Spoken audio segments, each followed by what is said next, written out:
2억 5천만 원 때문에 할머니를 죽이려 했던 게 아니라면? 다은의 차가운 질문이 공기를 얼렸습니다. 다은이 노트북에서 부모의 은밀한 대화 녹음을 재생하자 거실이 쥐죽은 듯 조용해졌습니다. 어차피 곧할 사람인데. 보험금만 받으면 끝이지. 치매니까 법적으로 문제도 안 돼. 송우진과 정서윤의 얼굴이 창백해지며 모든 계획이 만천하에 드러나는 순간이었습니다. 부모는 변명할 말을 잃고 고개를 숙인 채 자신들의 추악한 민낯과 마주했습니다. 오늘 금빛극장 막 올리기 전에 무료 버튼인 구독과 좋아요 꼭 눌러주세요. 그 정성에 보답하듯 건강과 행복이 따라올 거예요. 이정희는 새벽 5시가 되면 어김없이 눈을 뜹니다. 몸이 불편해진 지 벌써 3년째지만 하루를 시작하는 시간만큼은 변하지 않았습니다. 휠체어로 옮겨 타며 작은 신음이 새어나오지만 이마저도 이제는 익숙한 일상이 되었습니다. 오늘도 좋은 하루가 되겠구나. 말이 예전처럼 빠르지 않습니다. 중풍 후유증으로 혀가 굳어져서 한마디 한마디 또박또박 내뱉어야 합니다. 하지만 머릿속은 여전히 맑습니다. 40년간 초등학교에서 아이들을 가르쳤던 그 정신은 조금도 흐려지지 않았습니다. 거실 창가로 휠체어를 굴려가며 작은 화분들을 살펴봅니다. 떨리는 손으로 틈틈이 심어놓은 허브들이 푸르게 자라고 있습니다. 로즈마리, 바질, 상추. 정희는 물뿌리개로 조심스럽게 물을 줍니다. 손목에 힘이 없어 물뿌리개가 흔들리지만 포기하지 않습니다. 이것들도 나처럼 살아있구나. 8시쯤 되면 손녀 다은이 학교 갈 준비를 하러 나옵니다. 대학교 3학년인 다은은 정희에게 유일한 위안입니다. 아들 송우진과 며느리 정서윤은 바쁘다는 핑계로 대화다운 대화조차 나누지 않지만 다음만큼은 다릅니다. 할머니, 오늘도 일찍 일어나셨네요. 몸은 괜찮으세요? 괜찮다. 다은아, 밥은 먹고 가렴. 할머니가 해주신 김치찌개 때문에 살이 찔 것 같아요. 다은이 웃으며 말합니다. 이정희는 며칠 전 며느리의 도움을 받아 만든 김치찌개를 생각하며 미소를 짓습니다. 몸은 불편하지만 여전히 손맛은 살아있습니다. 오전 10시 서윤이 외출 준비를 합니다.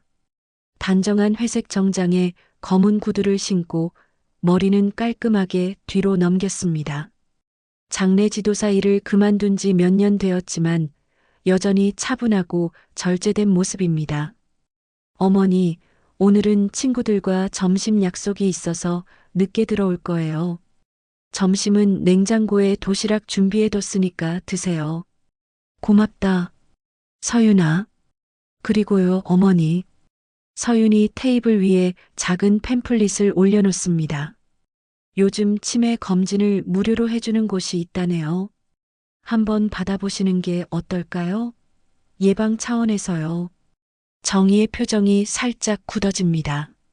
서윤은 몇 달째 이런 이야기를 꺼냅니다. 건강검진, 치매 예방교육, 노인복지센터 프로그램.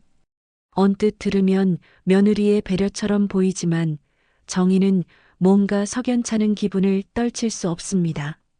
아직 정신은 멀쩡하다. 물론이죠. 그냥 예방 차원에서요. 서윤이 나간 후 정희는 팸플릿을 들여다봅니다. 치매 조기 진단의 중요성, 가족을 위한 준비라는 제목들이 눈에 들어옵니다. 왜 며느리는 자꾸 이런 것들을 가져오는 걸까요? 오후에는 오랜 친구 이복래가 찾아왔습니다. 같은 또래지만 복래는 아직 걸음도 빠르고 목소리도 또렷합니다. 두 사람은 거실에서 차를 마시며 이런저런 이야기를 나눕니다. 정희야, 요즘 어떻게 지내? 우진이는 잘 챙겨주고? 그냥 그렇게 살지 뭐. 아들이 보험이란다며? 요즘 경기가 어떤지 모르겠네.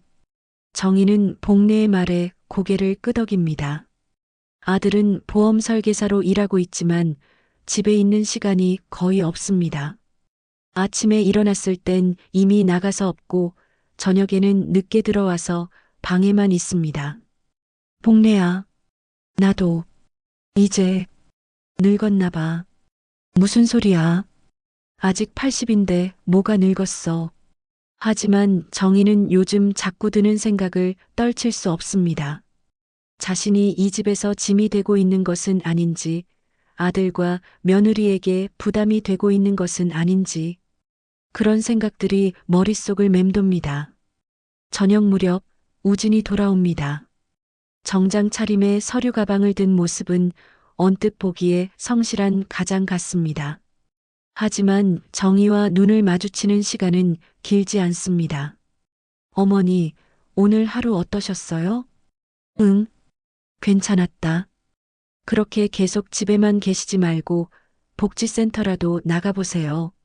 서윤이가 알아본 곳이 있다던데. 우진의 말에 정희는 잠시 말을 잃습니다. 아들마저 자꾸 자신을 밖으로 내보내려고 하는 것 같습니다. 밤이 되어 모든 식구들이 각자의 방으로 돌아간 후 정희는 홀로 거실에 남습니다. 휠체어에 앉아 창밖을 바라보며 생각에 잠깁니다. 내 몸은 이래도 아직 정신만은 또렷해. 하지만 가족들이 자꾸 던지는 시선과 말들이 마음에 걸립니다. 혹시 정말 자신이 모르는 사이에 뭔가 이상해진 건 아닐까요? 다음 날 아침 다은이 등교하기 전에 정희에게 다가옵니다. 할머니, 요즘 기분이 안 좋아 보이세요. 무슨 일 있으세요? 아니다. 다은아, 그냥 나이가 들어서 그런가 봐. 다은이 정희의 손을 꼭 잡습니다. 따뜻한 손길이 정희의 마음을 조금이나마 위로해 줍니다. 할머니는 아직 젊으세요. 제가 봐도 정신도 또렷하시고 걱정하지 마세요. 정희는 손녀의 말에 작은 미소를 짓습니다. 적어도 다음만큼은 자신을 이해해주고 있다는 생각에 마음이 놓입니다. 하루하루가 이렇게 흘러갑니다. 평온한 듯 보이지만 정희의 마음 한구석에는 알 수 없는 불안감이 자리 잡고 있습니다. 며칠이 지난 어느 날 오후 며느리가 평소와는 다른 표정으로 정희에게 다가왔습니다. 손에는 여러 장의 컬러 인쇄물을 들고 있었고 얼굴에는 특별한 미소가 번져 있었습니다. 어머니, 오늘 정말 좋은 프로그램을 알게 되었어요. 정희는 휠체어에서 고개를 들어 며느리를 바라봤습니다. 또 무슨 검진이나 프로그램 이야기를 하려는 건지 짐작이 갔습니다. 무슨 프로그램? 생전 장례식이라고 들어보셨어요? 서윤이 자리에 앉으며 말했습니다. 요즘 많은 분들이 하고 계시는데 자신이 살아있을 때 미리 장례식을 체험해 보는 거예요. 정희의 눈썹이 살짝 찌푸려졌습니다. 장례식이라는 단어 자체가 불길하게 느껴졌습니다.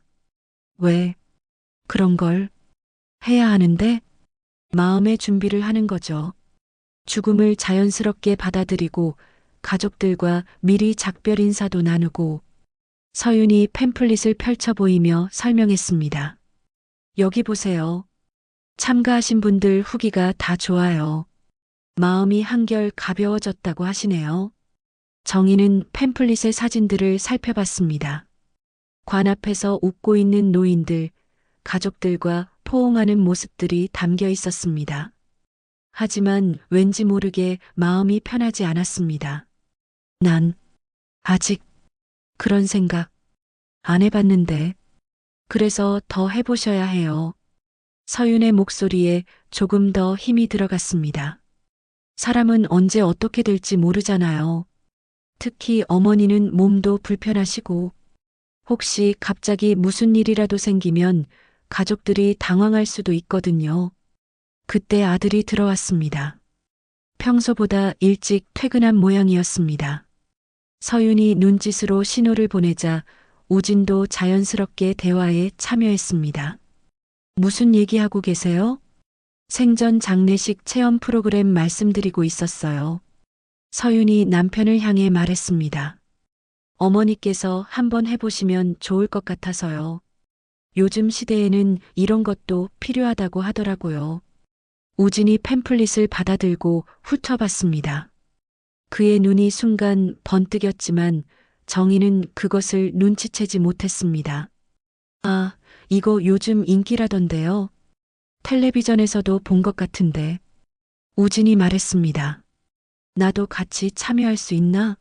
가족이 함께하는 게 더 의미 있을 것 같은데. 물론이죠. 가족 단위로 참여하는 게 더 의미 있대요. 서윤이 대답했습니다. 서로의 마음도 더 깊이 이해할 수 있고요. 정희는 갑자기 부부가 한 목소리로 이 프로그램을 권하는 것이 이상하게 느껴졌습니다. 평소에는 바빠서 얼굴 보기도 힘들었던 아들이 갑자기 이런 일에 관심을 보이는 것도 의외였습니다. 다은이도 같이 할 수 있나? 당연하죠. 다은이까지 참여하면 더 완벽할 거예요. 우진이 말했습니다. 3대가 함께하는 의미 있는 시간이 될 것 같네요. 저녁 식사 자리에서 이 이야기가 다시 나왔습니다. 다은은 처음 듣는 내용에 당황스러워했습니다. 생전 장례식이요?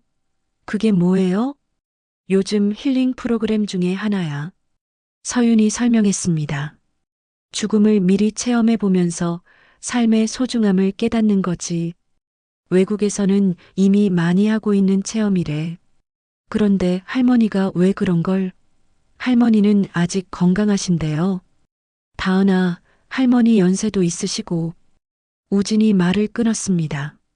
미리 준비하시는 것도 나쁘지 않아. 그리고 요즘 할머니 몸이 예전 같지 않잖아. 다은이 정희를 걱정스럽게 바라봤습니다. 할머니는 여전히 정신이 또렷하고 건강해 보였는데 왜 갑자기 이런 이야기가 나오는지 이해할 수 없었습니다. 할머니, 정말 하고 싶으세요? 정희는 잠시 생각에 잠겼습니다. 사실 내키지 않았지만 가족들이 모두 찬성하는 분위기에서 혼자 반대하기가 어려웠습니다. 글쎄, 가족이 함께 한다면. 며칠 후 서윤이 예약을 완료했다며 알려왔습니다. 이번 주 토요일로 잡았어요. 장소는 천안에 있는 힐링센터예요. 시설도 좋고 후기도 좋다고 하네요. 너무 급하지 않나? 괜찮아요. 미리 준비할 건 없고 그냥 편한 옷으로 가시면 돼요. 센터에서 다 준비해 준다고 하네요. 정희는 여전히 마음이 편하지 않았지만 이미 예약까지 해놓은 상황에서 취소하기도 어려웠습니다. 토요일 아침 온 가족이 차에 올랐습니다. 정희는 여전히 마음이 무거웠지만 가족들이 모두 함께한다는 생각에 조금은 안도했습니다. 특히 다은이 옆에 앉아 있어서 마음이 조금 놓였습니다. 1시간 정도 달려 천안의 힐링센터에 도착했습니다. 생각보다 규모가 컸습니다. 장례식장과 비슷한 분위기였지만 치유와 힐링, 생명 존중이라는 현수막들이 걸려 있었습니다. 정문에서 직원이 나와서 안내했습니다. 어서 오세요. 오늘 생전 장례 체험에 참여하실 이정희 할머님이시죠? 네, 그렇습니다. 먼저 상담실에서 간단한 설명을 드릴게요. 가족분들도 함께 오세요. 상담실은 따뜻한 분위기로 꾸며져 있었습니다. 직원은 친절한 미소를 지으며 프로그램 진행 순서를 설명했습니다. 먼저 영정사진을 촬영하고 그 다음에 관체험을 해보시게 됩니다. 그리고 가족분들께서 추도사를 낭독하시고 마지막에 본인이 직접 유언을 남기시는 순서로 진행됩니다. 듣고 있자니 정말 장례식과 다를 바 없었습니다. 정희의 얼굴이 점점 굳어졌습니다. 영정사진은 왜 찍는 건가요? 정희가 조심스럽게 물었습니다. 체험의 완성도를 높이기 위해서죠. 실제와 똑같이 해봐야 의미가 있거든요. 걱정하지 마세요. 다 끝나면 모두 폐기해드립니다. 하지만 정희는 알지 못했습니다. 며느리와 아들이 미리 센터에 전화해서 특별한 요청을 했다는 것을, 사진과 모든 자료를 보관해달라고, 그리고 이것이 단순한 체험이 아니라 곧 다가올 미래를 위한 준비라고 말했다는 것을 말입니다. 그럼 이제 시작해 볼까요? 촬영실로 이동했습니다. 정희는 센터에서 준비한 한복을 입고 의자에 앉았습니다. 사진 기사가 친절하게 웃으며 말했습니다. 편안하게 웃어주세요. 아름다운 사진 한 장 남겨드릴게요. 가족들에게 좋은 추억이 될 거예요. 좋습니다. 플래시가 터지는 순간 정희는 묘한 기분을 느꼈습니다. 마치 정말 자신의 영정 사진을 찍고 있는 것 같은 섬뜩한 기분이었습니다. 한 장 더 찍을게요. 조금 더 진지한 표정으로 해주세요. 몇 장의 사진을 더 찍은 후 다음 단계로 넘어갔습니다. 관 체험이었습니다. 실제 관이 놓여 있는 방으로 들어가자 정희의 다리가 후들거렸습니다. 실제 관에 누워 보시는 건데 무서워하지 마세요. 뚜껑도 완전히 닫지 않을 테니까요. 정희가 주저하자 서윤이 다가왔습니다. 어머니, 무서워하지 마세요. 그냥 체험이니까요. 저희가 다 지켜보고 있을게요. 정희는 떨리는 마음으로 관에 누웠습니다. 차가운 관의 냉기가 등을 통해 전해졌고 뚜껑이 반쯤 덮이는 순간 갑자기 숨이 막히는 느낌이 들었습니다. 나가고 싶다. 조금만 참으세요. 곧 끝나니까요. 직원이 말했습니다. 밖에서 우진과 서윤의 목소리가 들렸습니다. 그들은 마치 정말 조문객을 맞이하는 것처럼 인사를 나누고 있었습니다. 정말 편안한 모습이시네요. 네, 고생 많이 하시다가 이제 편히 쉬시게 되었어요. 오래 사셨으니 복 받으신 거죠. 관 안에서 정희는 온몸에 소름이 돋았습니다. 이들이 하는 말이 너무나 자연스러웠기 때문입니다. 마치 정말 자신이 죽은 것처럼, 마치 이미 여러 번 해본 것처럼 말하고 있었습니다. 다음만이 어색해하며 말했습니다. 이게 정말 체험인가요? 너무 실감나는데. 그래야 의미가 있는 거야. 우진이 대답했습니다. 체험이 끝나고 정희가 관에서 나왔을 때 온몸이 식은땀으로 젖어 있었습니다. 다은이 할머니를 부축하며 걱정스럽게 물었습니다. 할머니, 괜찮으세요? 얼굴이 너무 하얘요. 응, 괜찮다. 그냥 조금 무서웠어. 마지막으로 추도사 낭독 시간이었습니다. 우진이 준비된 원고를 읽었습니다. 저의 어머니는 평생 교육자로서 많은 아이들을 가르치셨습니다. 비록 몸이 불편하셨지만 항상 가족을 위해 희생하셨고, 정희는 아들의 추도사를 들으며 이상한 기분이 들었습니다. 마치 정말 자신이 죽은 사람이 된 것 같았습니다. 서윤도 이어서 말했습니다. 어머니는 정말 훌륭한 분이셨습니다. 이제 모든 고생을 뒤로하고 편안히 쉬시길 바랍니다.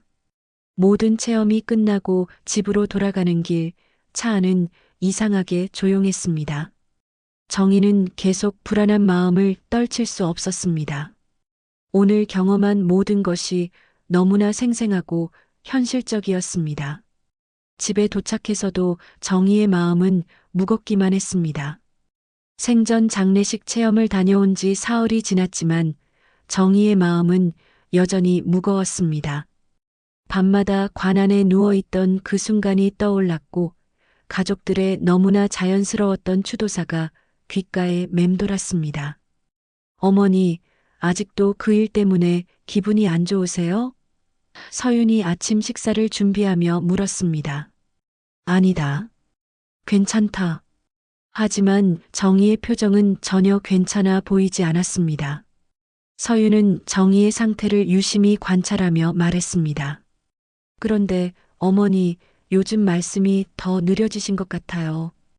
혹시 몸이 더 안 좋아지신 건 아니죠? 그런가?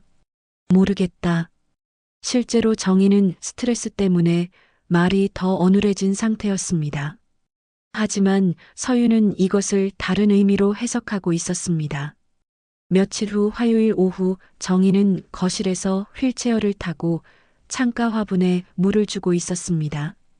서윤과 우진이 부엌에 있는 줄 알았는데 뒤돌아보니 둘은 없고 서윤의 노트북이 거실 소파에 열려 있는 것을 발견했습니다. 호기심에 화면을 들여다보던 정희는 깜짝 놀랐습니다.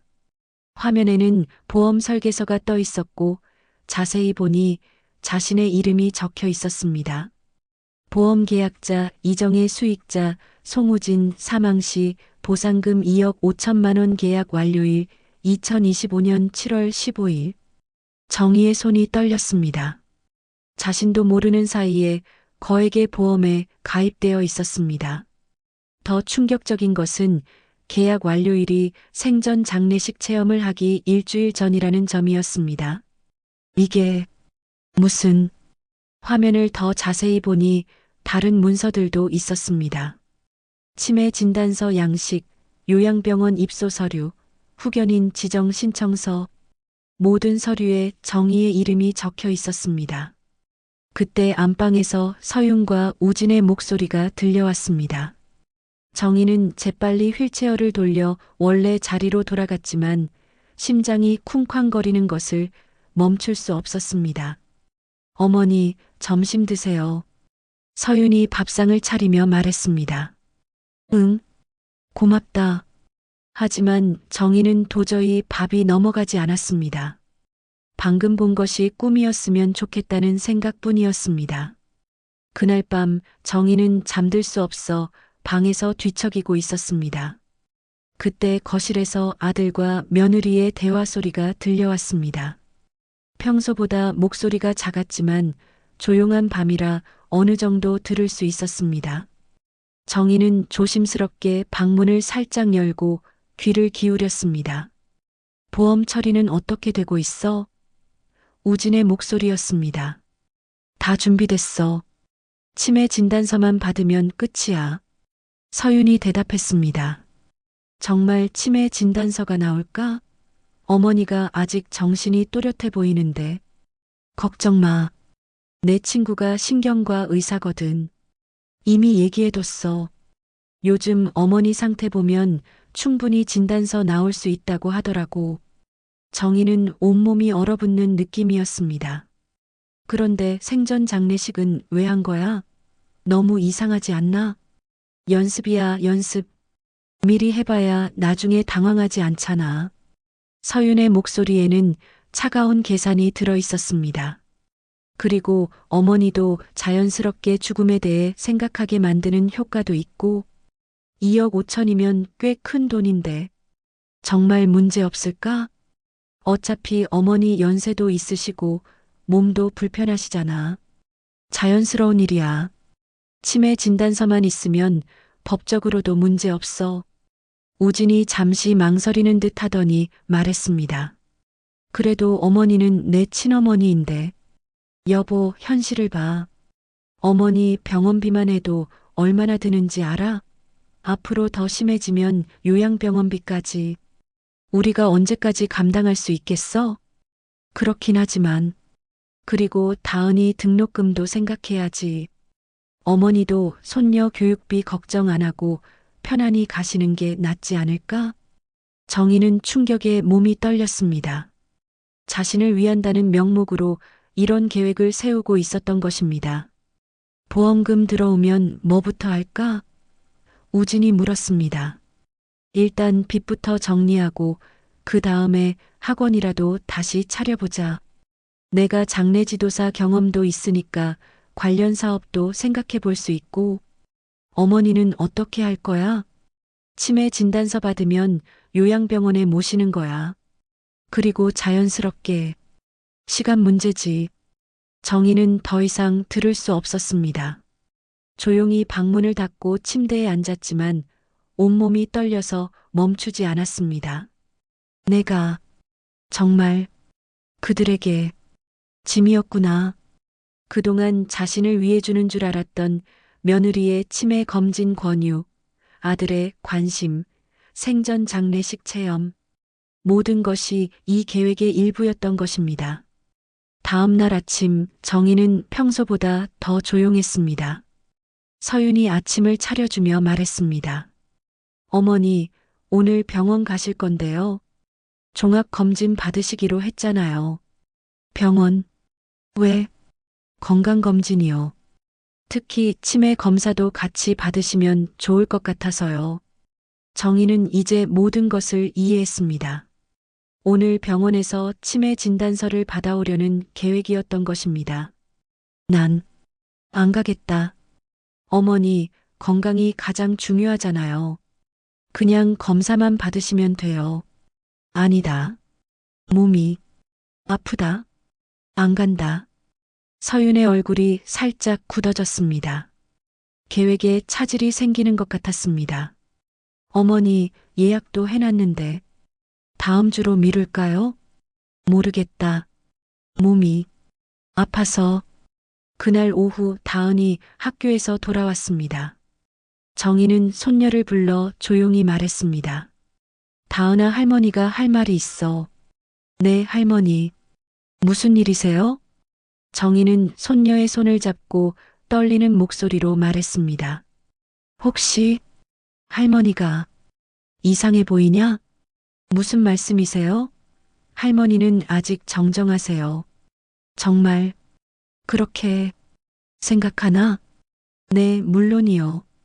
왜 갑자기 그런 말씀을 하세요?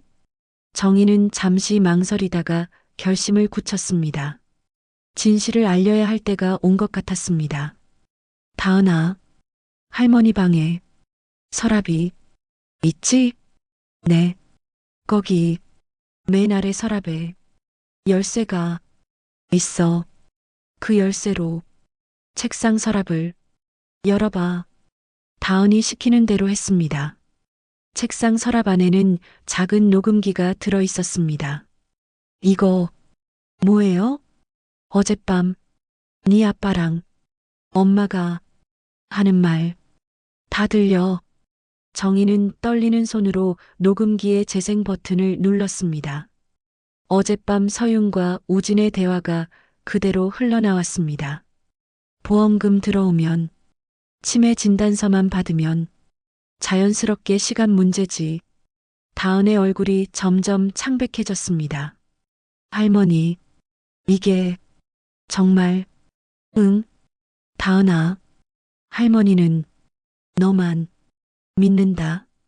다은이 정희를 꼭 안으며 울음을 터뜨렸습니다. 할머니, 제가 지켜드릴게요. 절대 그런 일 없게 할게요. 하지만 정희는 알고 있었습니다. 이제 시간이 얼마 남지 않았다는 것을, 그들의 계획이 곧 실행될 것이라는 것을 말입니다. 다은과의 대화가 끝난 후 정희는 중요한 결심을 내렸습니다. 그들의 계획을 막기 위해서는 자신도 연기를 해야 한다는 것을 깨달았습니다. 만약 자신이 모든 것을 알고 있다는 사실이 들통나면 더 위험한 상황이 벌어질 수도 있었습니다. 다음 날 아침 정희는 평소와 다른 모습으로 거실에 나타났습니다. 어디? 여기가 어디지? 휠체어를 타고 나온 정희가 두리번거리며 말했습니다.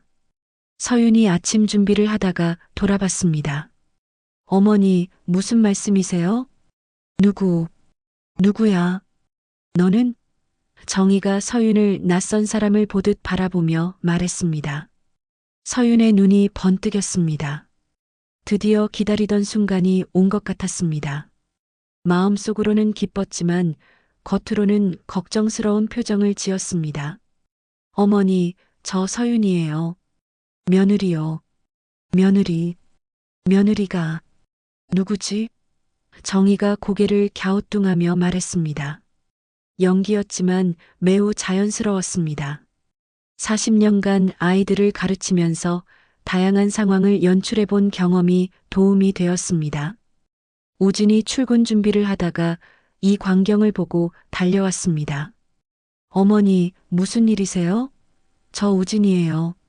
아들 우진이요. 우진, 우진이, 누구냐? 정희가 아들을 보며 당황스러운 표정을 지었습니다. 눈동자를 이리저리 굴리며 정말 기억이 나지 않는 것처럼 연기했습니다. 부부는 서로 눈을 마주쳤습니다. 둘 다 같은 생각을 하고 있었습니다. 드디어 치매 증상이 시작된 것 같다고 말입니다. 어머니, 괜찮으세요? 혹시 어디 아프신 곳은 없으세요? 서윤이 다가가며 물었습니다. 아프다. 머리가 아프다.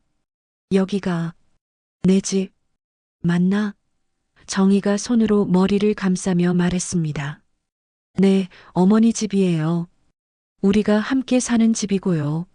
함께 산다고. 언제부터? 서윤은 속으로 미소를 지었습니다. 정희의 상태가 생각보다 심각해 보였습니다. 서윤아, 어머니를 방으로 모셔다 드려. 우진이 속삭였습니다.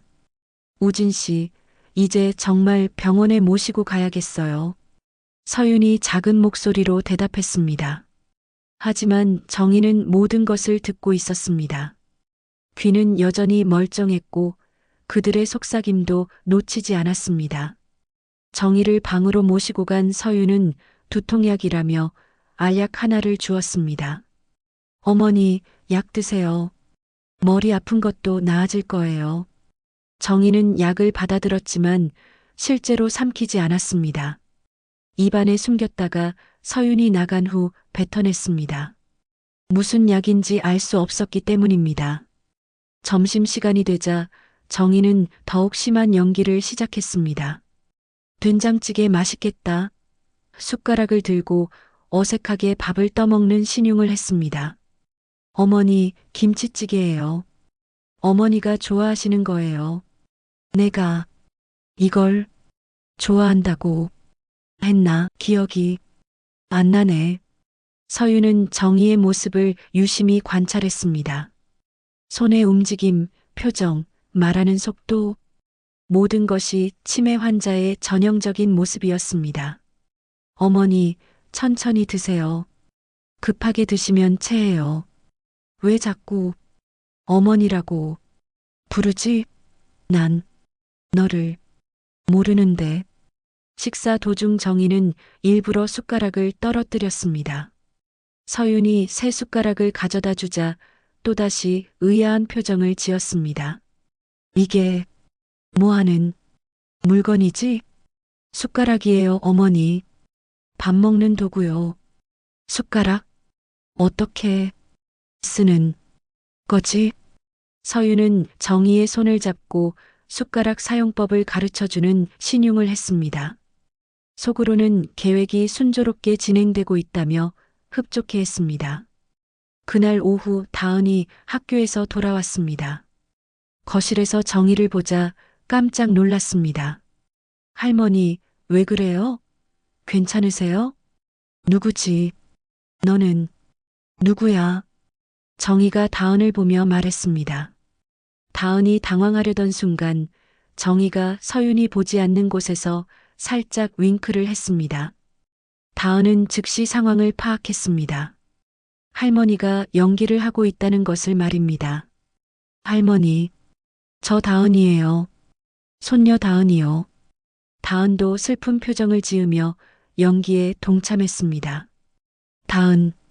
다은이, 어디서 많이 본 것 같은데, 친척인가? 네, 할머니. 저는 할머니 손녀예요. 서윤이 부엌에서 이 대화를 듣고 있었습니다. 상황이 생각보다 심각해 보였습니다. 심지어 사랑하는 손녀까지 알아보지 못하고 있었으니까요. 저녁 식사 시간 정희의 연기는 계속되었습니다. 이 사람들 누구지? 왜 나랑 같이 밥을 먹지? 어머니, 저희는 가족이에요. 우진이 설명했습니다. 가족이 뭐지? 잘 모르겠네. 우진과 서윤은 심각한 표정으로 서로를 바라봤습니다. 정희의 상태가 하루아침에 이렇게까지 악화될 줄은 예상하지 못했습니다. 식사가 끝난 후 부부는 방에서 대화를 나눴습니다.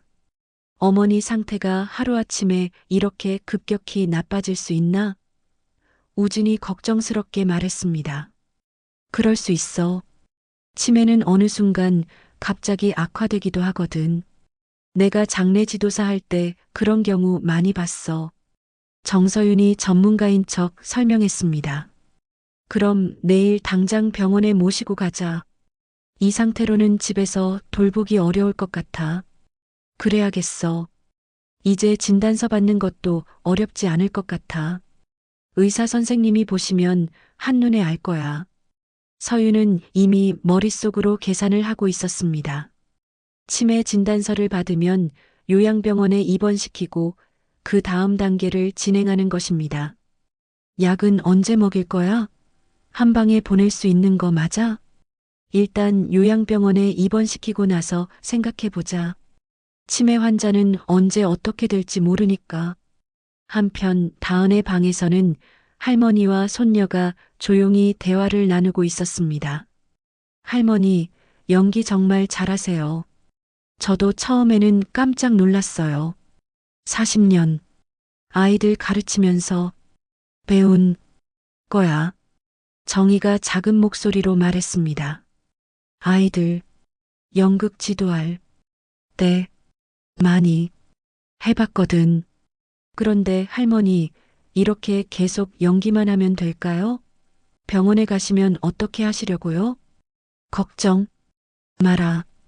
다은아, 할머니가 다 계획이 있어. 정희는 다은에게 자세한 계획을 설명했습니다.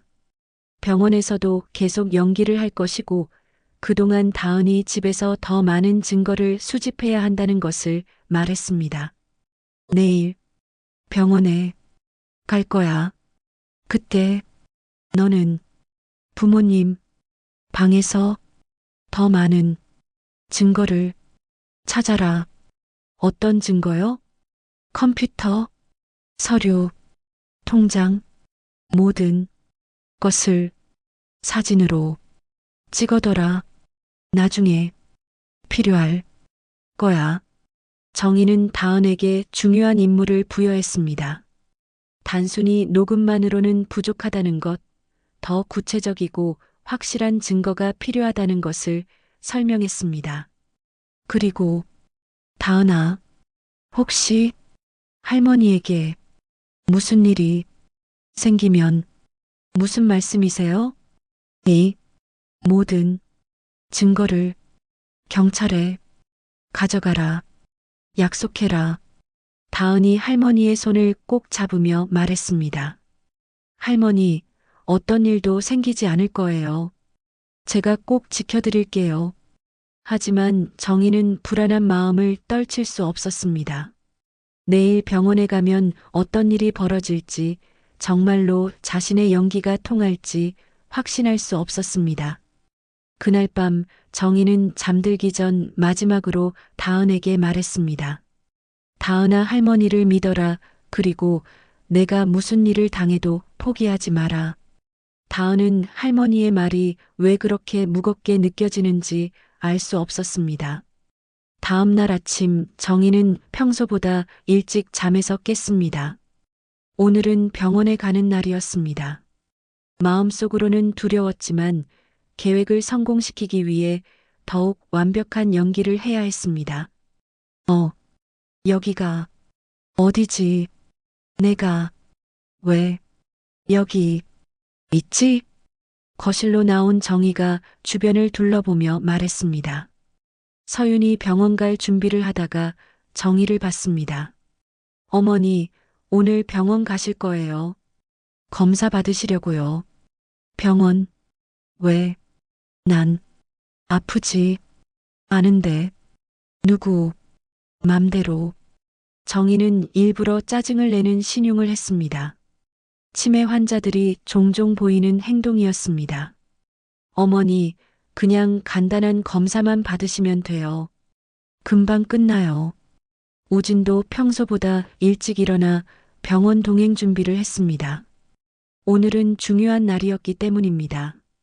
어머니, 옷 갈아입으시고 가실까요? 옷, 왜? 갈아입어야 하지. 옷은 이미 입고 있잖아. 정희는 옷을 입으면서 그것이 자신의 옷인지 의심하는 모습을 연출했습니다. 서윤이 정희를 휠체어에 앉혀 옷을 갈아입히려 했습니다. 그때 정희가 갑자기 소리쳤습니다. 누구야? 나한테 손대지 마. 모르는 사람이. 어머니, 저 며느리 서윤이에요. 옷만 갈아입혀 드리려고 해요. 며느리가 누구야? 난 결혼 안 했는데.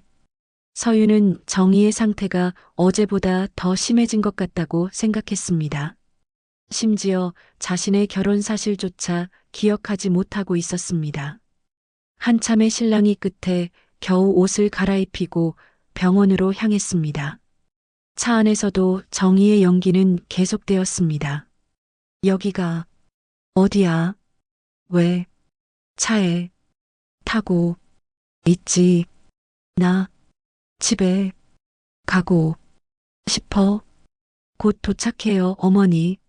어머니라고 하지 마. 난 너 모르는데. 서윤은 운전하면서 속으로 미소를 지었습니다. 계획이 순조롭게 진행되고 있었습니다. 병원에 도착하자 정유는 미리 연락해둔 신경과 의사에게 정희를 데려갔습니다. 의사는 서윤과 이미 이야기가 되어 있는 상태였습니다. 어머니 상태가 어떠세요? 의사가 서윤에게 물었습니다. 어제부터 갑자기 가족을 못 알아보시고 계속 혼란스러워 하세요. 밤에는 소리도 지르시고. 의사가 정희에게 다가갔습니다. 할머니, 안녕하세요. 오늘 기분은 어떠세요? 누구야? 왜 말을 걸어? 할머니, 오늘이 며칠인지 아세요? 정희는 한참을 생각하는 척하더니 말했습니다.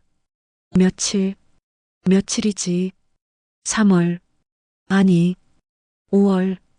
잘 모르겠어. 실제로는 8월이었습니다.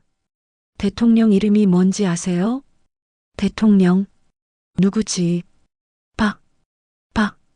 잘 모르겠어. 간단한 계산을 해볼게요.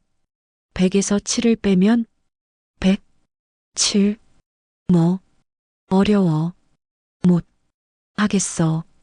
의사는 몇 가지 더 간단한 테스트를 했습니다. 시계 그리기, 간단한 도형 따라 그리기 등이었습니다. 정희는 모든 테스트에서 일부러 틀린 답을 했습니다. 할머니, 가족분들 이름을 말해보세요. 가족? 누가? 가족이지. 난 혼자 사는데. 옆에서 서윤이 걱정스러운 표정을 지었습니다. 선생님, 어머니가 혼자 사신 적은 없어요. 저희와 계속 같이 살고 계시는데. 검사가 끝난 후 의사는 서윤과 우진을 따로 불렀습니다. 어르신 상태가 꽤 심각합니다. 중등도 치매로 진단됩니다. 그럼 집에서 돌보기 어려운 건가요? 이 정도면 전문적인 케어가 필요합니다. 요양병원을 고려해 보시는 게 좋겠습니다. 서윤과 우진은 서로 눈을 마주쳤습니다. 계획대로였습니다. 진단서 발급해 주시면 요양병원 알아보겠습니다. 네, 바로 발급해 드리겠습니다. 한편 집에서는 다은이 할머니가 부탁한 대로 증거 수집에 나섰습니다. 부모님이 병원에 간 사이 방에 몰래 들어가 서류들을 촬영했습니다. 서랍 안에서 더 많은 서류들을 발견했습니다.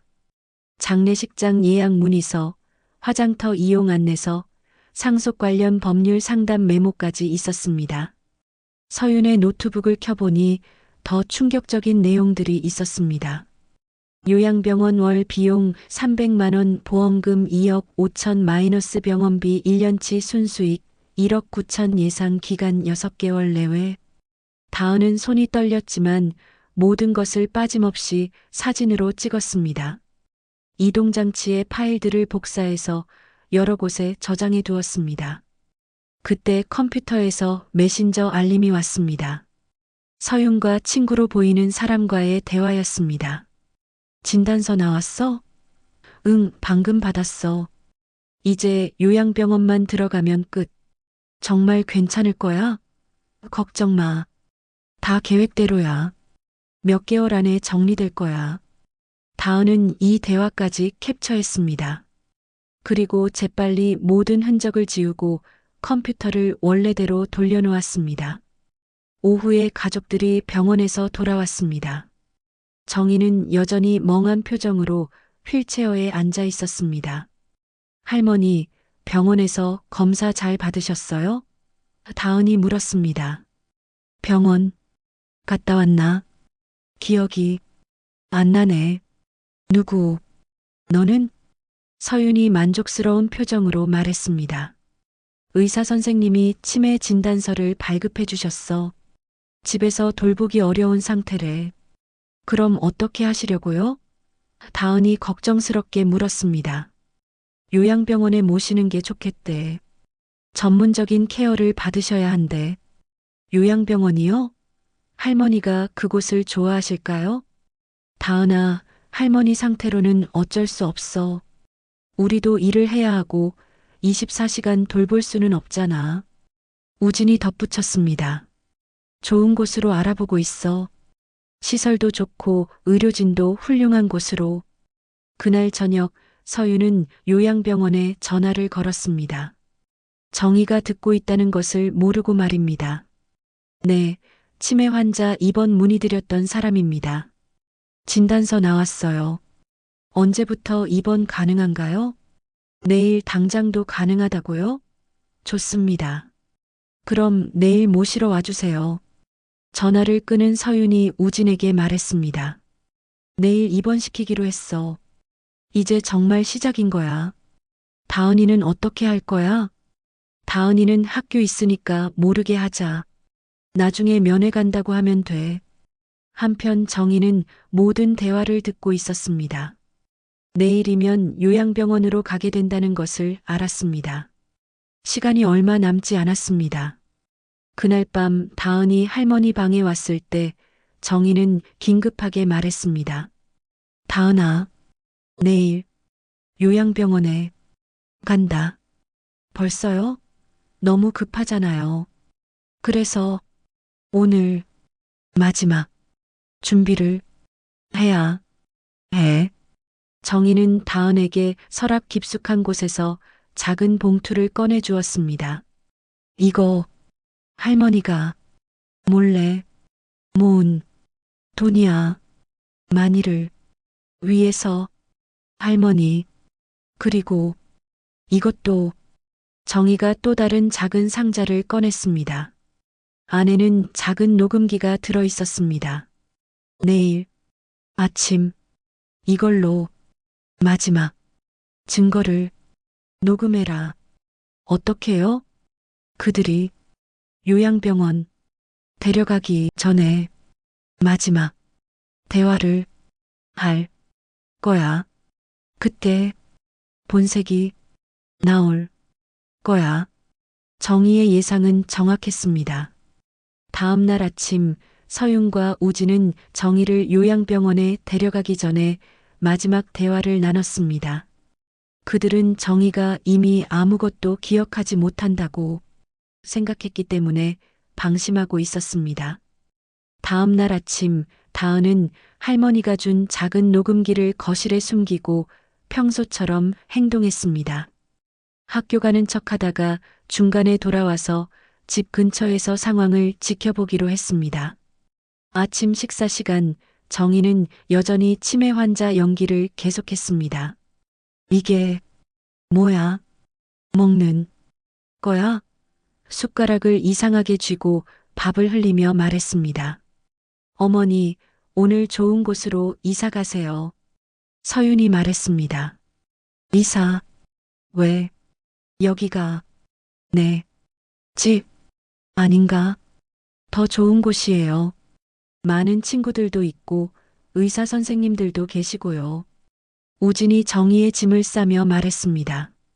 어머니, 필요한 것들만 챙겨드릴게요. 나머지는 저희가 정리할게요. 정리, 뭘? 정리해. 어머니가 쓰시던 물건들 말이에요. 어차피 이제 필요 없으실 테니까. 서윤과 우진은 정희가 아무것도 이해하지 못한다고 생각했습니다. 그래서 점점 노골적인 대화를 시작했습니다. 서윤아, 어머니 가시면 이 방은 어떻게 할 거야? 다은이 방으로 쓰거나 아니면 우리 작업실로 꾸며도 좋을 것 같아. 어차피 다시 돌아올 일은 없을 테니까.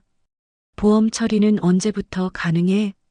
요양병원 입원하고 나서 한 달 정도 지나면 자연스럽게 될 거야. 치매 환자들은 보통 그 정도 기간이면. 서윤이 말끝을 흐렸지만 의미는 분명했습니다.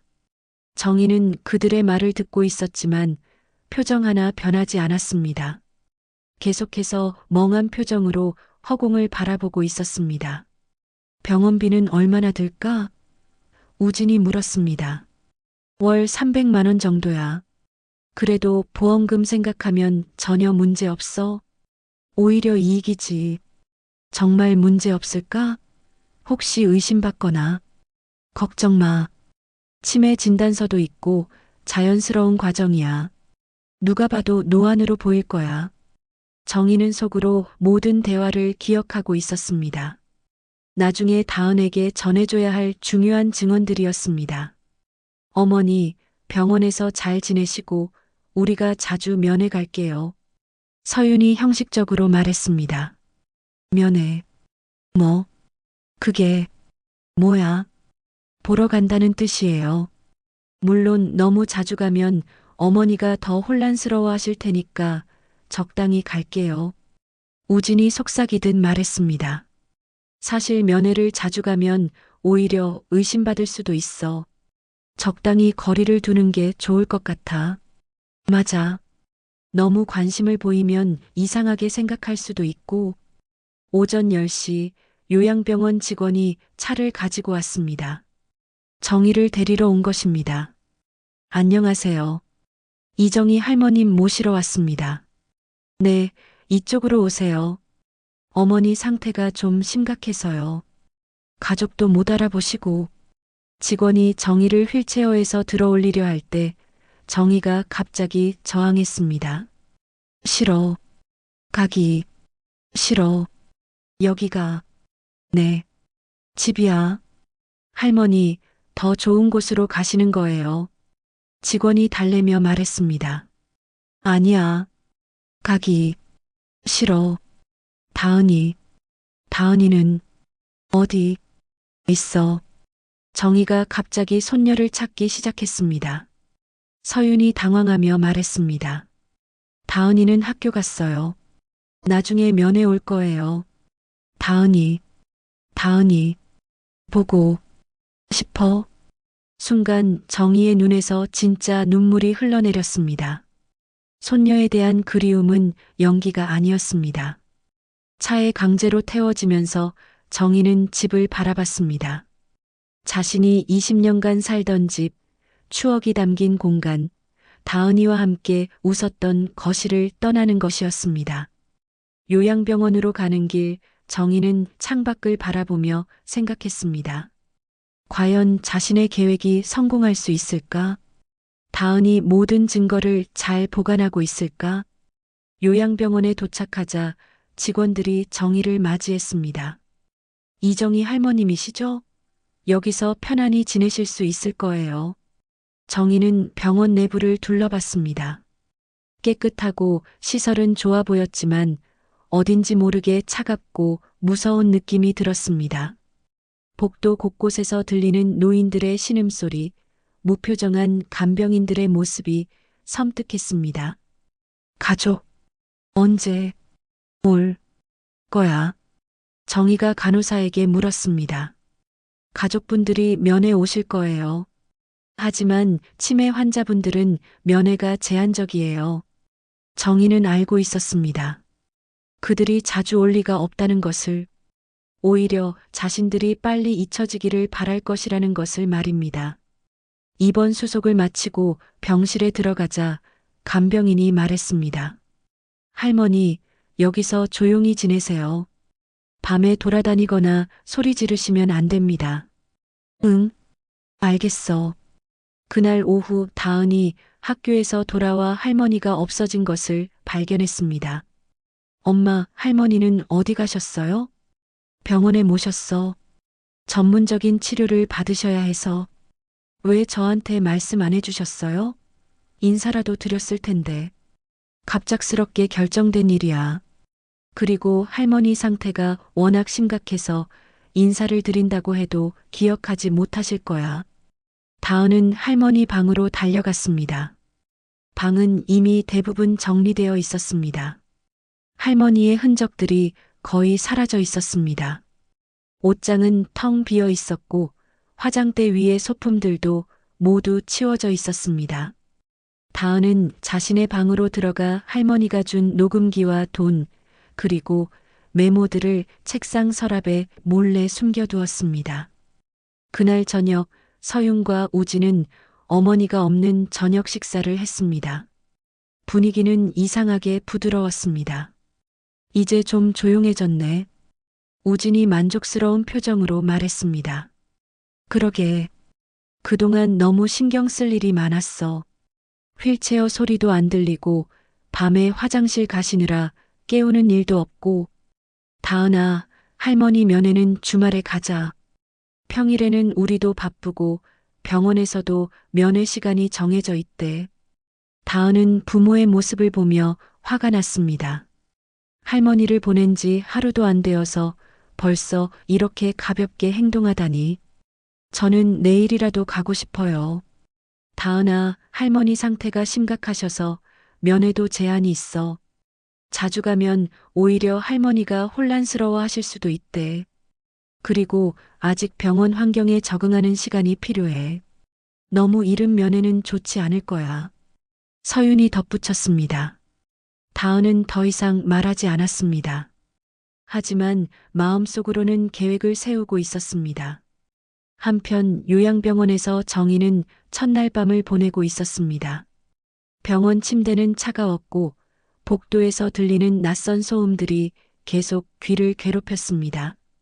어떤 환자는 계속 신음소리를 내고 어떤 환자는 밤새 중얼거렸습니다.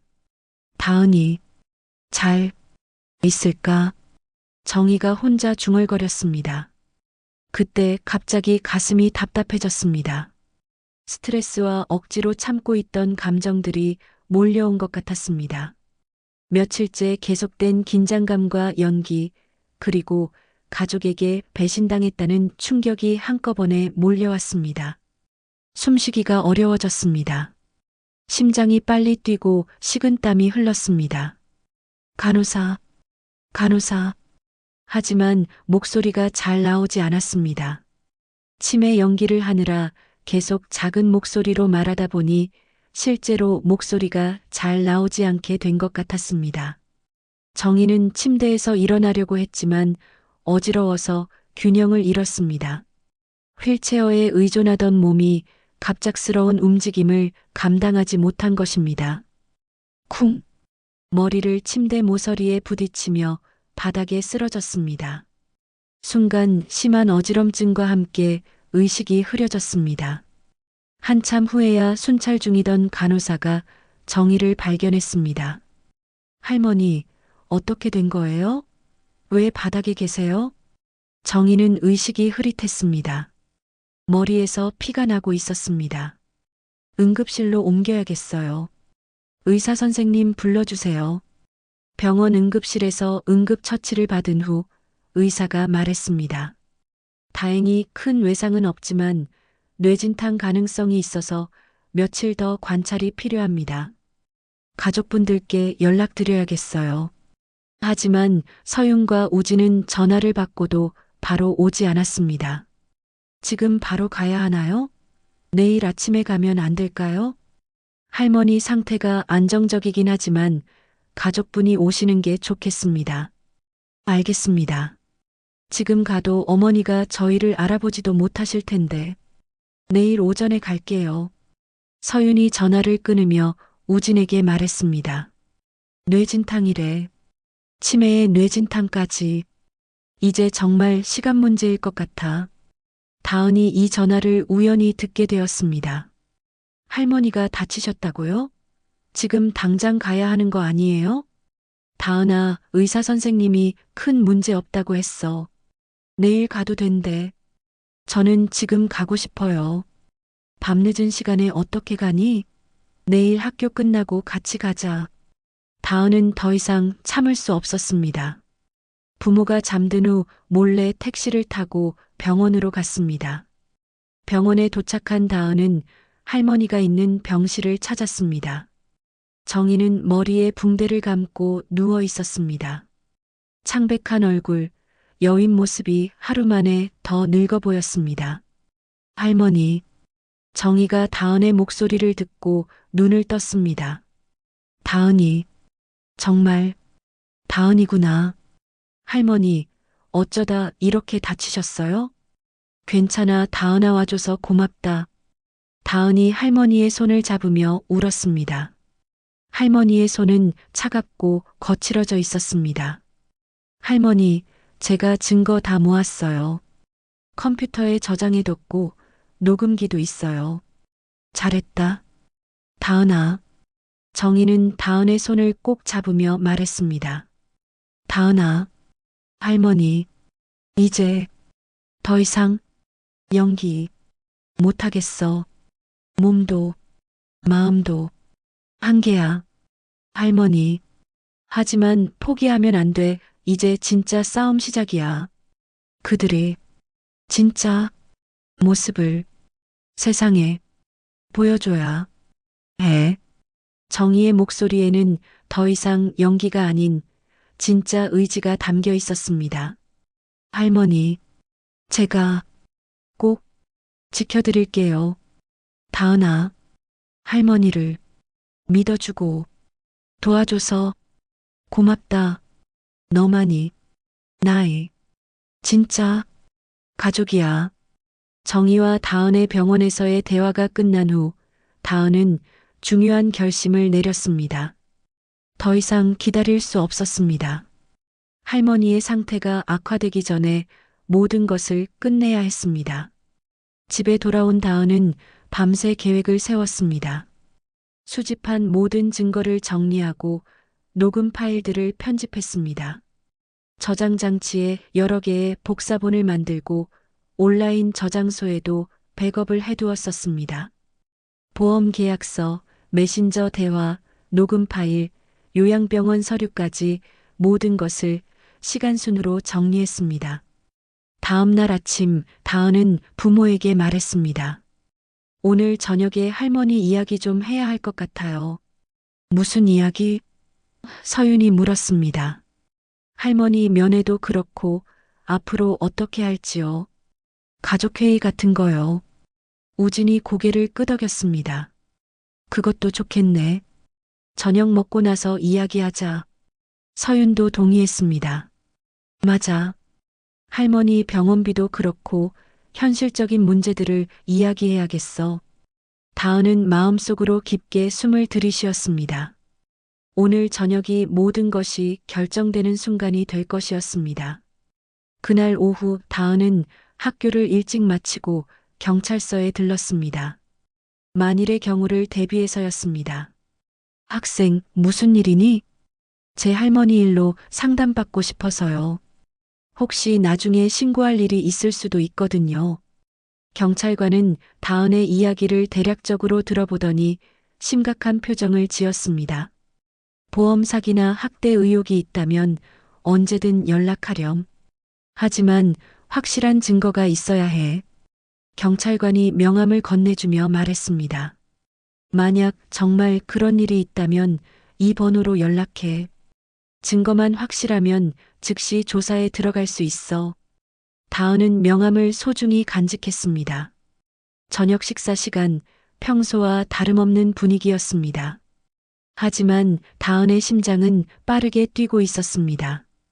부모는 할머니가 없는 식탁에서 편안해 보였습니다. 그런데 할머니는 어떠세요? 어디 다치셨어요? 다은이 자연스럽게 물었습니다. 뇌진탕 조금 있다고 하던데 큰 문제는 아니래. 서윤이 무관심하게 말했습니다. 그런데 왜 바로 안 가셨어요? 다은아, 할머니가 우리를 알아보지도 못하시는데 밤늦게 가봐야 소용없잖아. 우진이 대답했습니다. 게다가 치매 환자한테는 면회가 오히려 혼란만 줄 수 있대. 의사 선생님도 그렇게 말씀하시고. 서윤이 덧붙였습니다. 다은은 부모의 차가운 반응을 확인했습니다. 이제 정말 시작할 때가 온 것 같았습니다. 식사가 끝나고 거실로 자리를 옮겼습니다. 다은이 평소와 달리 노트북을 가져왔습니다. 뭐 하려고? 서윤이 물었습니다. 할머니 관련해서 정리한 게 있어서요. 앞으로 병원비나 여러 가지 계획을 세워야 하잖아요. 부모는 다은이 현실적인 문제를 이야기하려는 줄 알고 안도했습니다. 다은은 노트북을 켜고 첫 번째 파일을 열었습니다. 보험 계약서 사진이 화면에 나타났습니다. 이게 뭐니? 우진이 당황한 표정으로 물었습니다. 할머니 명의로 가입된 보험이에요. 수익자가 아빠 이름으로 되어 있던데요. 서윤의 얼굴이 순간 굳어졌습니다. 다은아, 그건 할머니 노후를 위해서 2억 5천만 원이요? 다은이 냉정하게 물었습니다. 할머니 노후를 위해서 사망보험금이 2억 5천만 원이나 필요한가요? 다은아, 보험이라는 게 원래 그런 거야. 만일의 경우를 대비해서. 우진이 변명했습니다. 만일의 경우요? 그럼 이건 어떻게 설명하실 건가요? 다은이 두 번째 파일을 열었습니다. 요양병원 관련 서류와 계산서가 나타났습니다. 이건 뭐예요? 요양병원 월 비용이 300만 원인데 보험금에서 빼면 순수익이 1억 9천만 원이라고 계산까지 해놓으셨네요. 그건 서윤이 말을 더듬었습니다. 우진이 벌떡 일어났습니다. 다은아, 내 컴퓨터를 왜 멋대로 봤어? 그건 사생활 침해야. 할머니 생명을 위협하는 것보다 사생활 침해가 더 중요한가요? 생명을 위협한다니 그게 무슨 말이야? 다은이 세 번째 파일을 열었습니다. 서윤과 친구의 메신저 대화 내용이 나타났습니다. 그럼 이것도 설명해 주세요. 몇 개월 안에 정리될 거야 라는 대화요. 서윤의 얼굴이 창백해졌습니다. 자신의 개인적인 대화까지 노출된 것입니다. 다은아, 그건 다른 의미야. 다른 의미라고요? 그럼 자연스럽게 시간 문제라는 것도 다른 의미인가요? 다은이 계속해서 캡처 화면들을 보여주었습니다. 장례식장 문의, 화장터 예약, 상속 관련 법률 상담까지 모든 것이 드러났습니다. 이것도 모두 다른 의미인가요? 부모는 점점 궁지에 몰렸습니다. 변명할 거리가 없어졌습니다. 그리고 이것도요. 다은이 마지막으로 녹음 파일을 재생했습니다. 며칠 전 밤에 녹음한 부모의 대화가 거실에 울려 퍼졌습니다. 어차피 곧 갈 사람인데 보험금만 받으면 끝이지. 치매니까 법적으로 문제도 안 돼. 자연스럽게 시간 문제야. 보험금 들어오면 빚부터 정리하고 그 다음에 학원이라도 다시 차려보자. 녹음이 계속 재생되자 부모의 얼굴은 점점 창백해졌습니다. 자신들의 목소리가 너무나 생생하게 들렸기 때문입니다. 요양병원에 모시는 거야. 그러면 자연스럽게 시간 문제지. 녹음의 재생이 끝나자 거실은 쥐죽은 듯 조용해졌습니다. 우진과 서윤은 말을 잃었습니다. 이제 설명해 주세요. 다은이 차분하면서도 단호하게 말했습니다.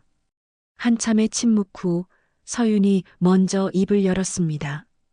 다은아, 넌 아직 어려서 몰라. 어른이 되면 현실적인 문제들을 생각해야 해. 현실적인 문제요? 할머니를 죽이려는 게 현실적인 문제인가요? 죽이려는 게 아니야. 우진이 소리쳤습니다. 할머니는 이미 치매에 걸리셨어. 언젠가는 돌아가실 분이야. 언젠가는이 아니라 빨리 돌아가시기를 바라는 거죠? 다은아, 할머니 병원비만 해도 월에 300만 원이야. 우리가 언제까지 감당할 수 있겠어? 서윤이 목소리를 높였습니다. 돈 때문에 할머니를 죽이려 했다는 말씀이신가요? 죽이려 한 게 아니라 우진이 말을 이었습니다. 그냥 자연스러운 과정을 기다리는 거야. 자연스러운 과정이요?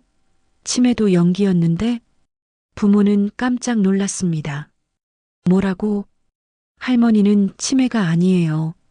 연기였다고요. 그럴 리가 없어. 의사 선생님이 직접 진단하셨는데 엄마랑 아빠가 미리 부탁해둔 의사 말이죠? 다은의 냉정한 지적에 부모는 할 말을 잃었습니다. 다은아, 서윤이 다가가려 했습니다. 가까이 오지 마세요. 다은이 뒤로 물러서며 말했습니다. 전 이미 경찰서에 다녀왔어요. 뭐라고? 모든 증거를 경찰에 제출할 준비가 되어 있어요. 할머니한테 무슨 일이라도 생기면 바로 신고할 거예요. 우진이 다급하게 다은에게 다가갔습니다. 다은아, 아빠 말 좀 들어봐. 우리가 정말 할머니를 해치려 했던 게 아니야. 그럼 뭐예요? 2억 5천만 원 보험금은 뭐고 생전 장례식은 뭐였어요? 그건 우진이 말을 잇지 못했습니다. 서윤이 무릎을 꿇었습니다. 다은아, 제발. 우리도 절박했어. 빚도 많고 할머니 병원비도 감당하기 어렵고 그래서 할머니를 죽이려 했다는 거예요? 그때 현관문이 열리는 소리가 들렸습니다. 모두가 놀라 돌아보자 휠체어를 탄 정희가 들어오고 있었습니다. 뒤에는 간병인이 함께 있었습니다. 누가 내 손녀를 괴롭히고 있나? 하지만 이번에는 평소의 느린 말투가 아니었습니다. 목소리에 힘이 있었고 눈빛이 또렷했습니다. 어머니? 서윤이 당황하며 말했습니다. 어머니가 아니다. 정희가 똑똑히 말했습니다. 너희들에게는 말이다. 우진과 서윤은 말을 잃었습니다. 정희의 모습이 전혀 달랐습니다. 치매 환자의 흐릿한 모습이 아니라 날카롭고 또렷한 모습이었습니다. 어머니, 어떻게 말씀이 40년간 아이들을 가르친 선생님을 그렇게 쉽게 속일 수 있다고 생각했나? 정희가 천천히 말했습니다. 그럼 치매는 연기였다. 정희가 단호하게 말했습니다. 너희들의 계획을 모두 알고 있었다. 서윤이 주저앉았습니다. 언제부터 알고 계셨어요? 보험 계약서를 본 순간부터. 그리고 너희들이 밤에 나누는 대화도 다 들었다. 정희는 간병인의 도움을 받아 휠체어에서 일어섰습니다. 몸이 불편하긴 했지만 생각보다 훨씬 멀쩡했습니다. 어머니, 우진이 떨리는 목소리로 말했습니다. 아들아, 정희가 슬픈 눈으로 우진을 바라봤습니다. 내가 이런 아이였냐? 우진은 고개를 들 수 없었습니다. 어머니의 실망한 눈빛이 너무 가슴 아팠습니다. 그동안 너희를 믿고 살았는데 정희의 목소리가 떨렸습니다. 내가 그렇게 짐이었나? 어머니, 그게 아니에요. 서윤이 울먹이며 말했습니다. 그게 아니라면 뭐냐? 정희가 단호하게 물었습니다. 2억 5천만 원 때문에 시어머니를 죽이려 했던 게 아니라면? 거실은 정적에 휩싸였습니다. 모든 진실이 드러난 순간이었습니다. 그동안 숨겨졌던 모든 계략과 거짓이 만천하에 드러났습니다. 정희는 다은을 바라보며 말했습니다.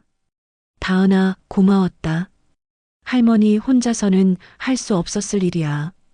진실이 모두 드러난 거실에서 한동안 아무도 말을 하지 못했습니다.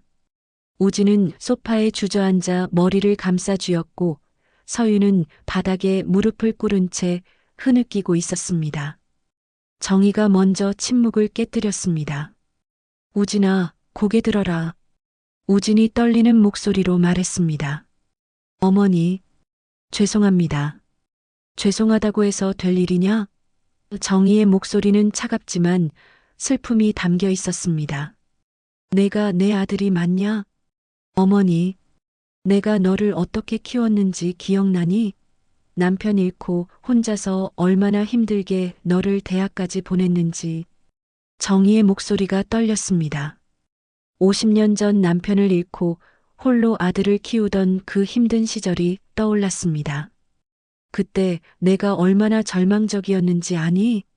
그래도 너 하나 잘 키워보겠다고 교사 월급으로 과외까지 해가며 뒷바라지했는데 우진이 눈물을 흘리며 말했습니다. 어머니, 정말 죄송해요. 제가 정신이 나갔었어요. 서윤도 무릎을 꿇은 채 말했습니다. 어머니, 저희가 잘못했어요. 정말 잘못 생각했어요. 하지만 정희는 냉정했습니다. 잘못 생각한 게 아니라 아예 생각이 없었던 거지. 돈 때문에 사람을 죽이려 했으니까. 다은이 할머니 옆으로 가서 손을 잡았습니다. 할머니, 이제 어떻게 하실 거예요? 정희는 잠시 생각에 잠겼습니다.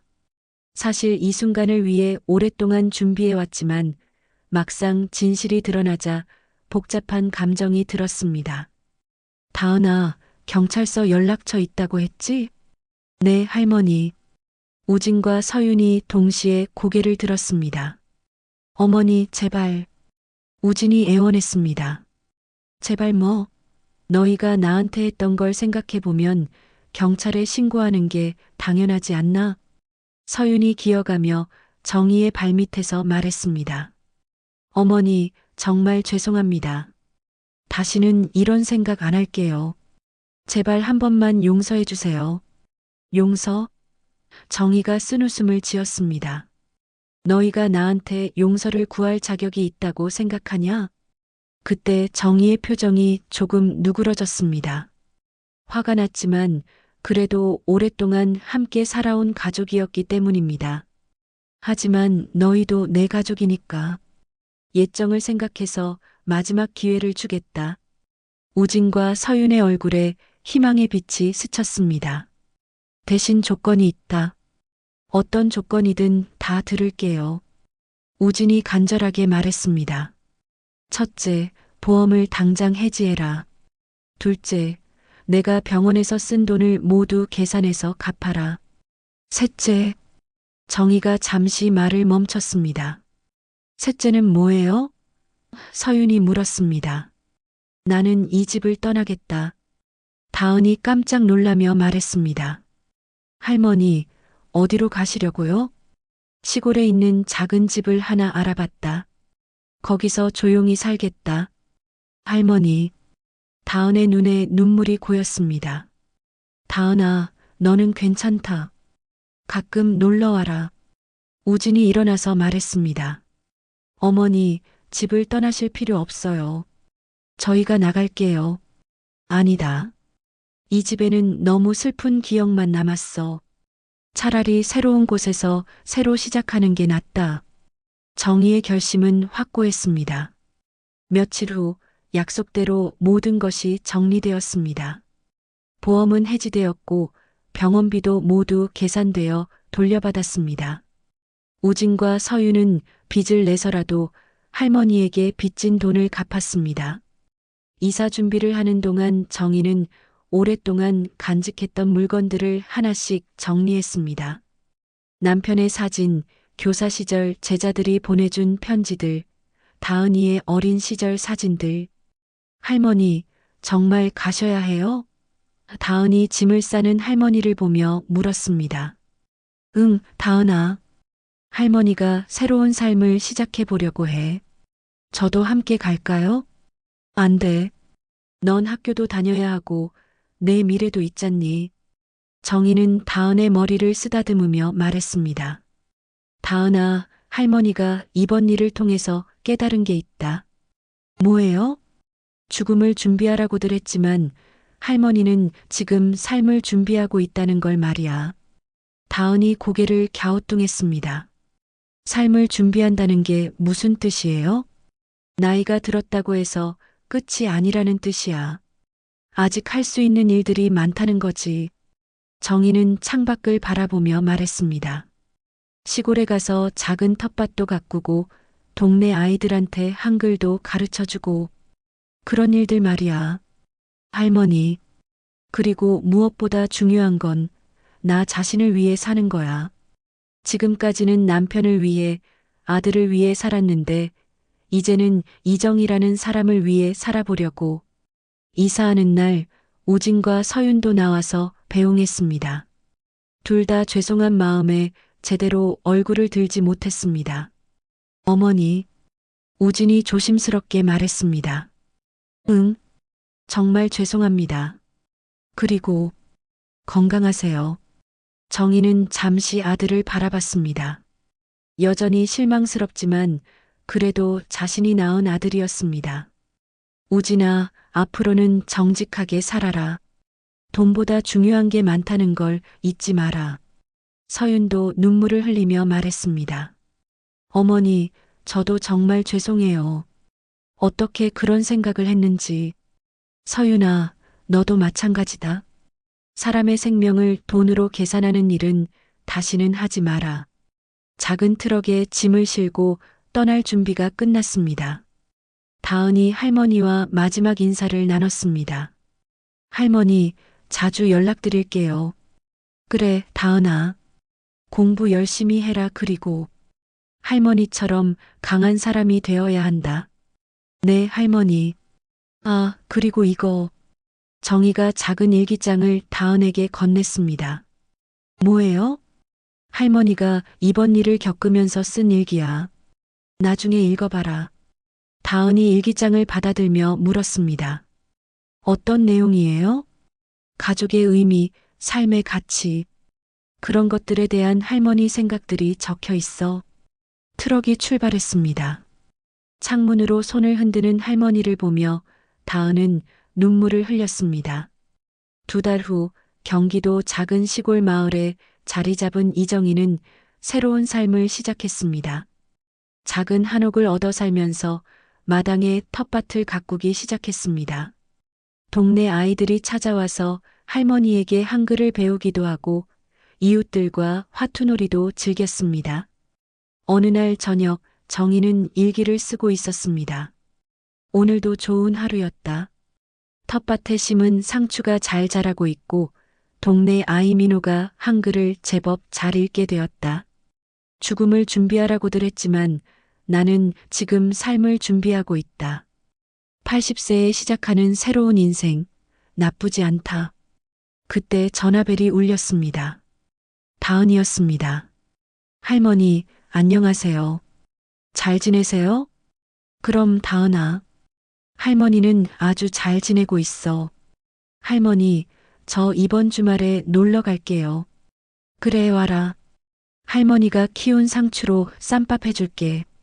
전화를 끊은 정희는 창밖을 바라봤습니다. 별이 유난히 밝은 밤이었습니다. 여보, 잘 보고 있지? 우리 다은이 덕분에 내가 새 인생을 살고 있어요. 정희는 하늘을 바라보며 미소를 지었습니다.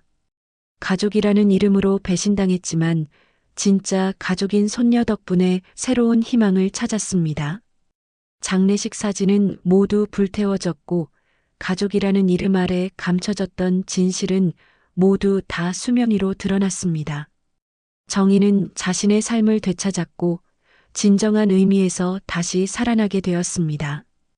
오늘 이야기 어떠셨나요? 작은 울림이 있으셨다면 구독과 좋아요로 함께 해주세요.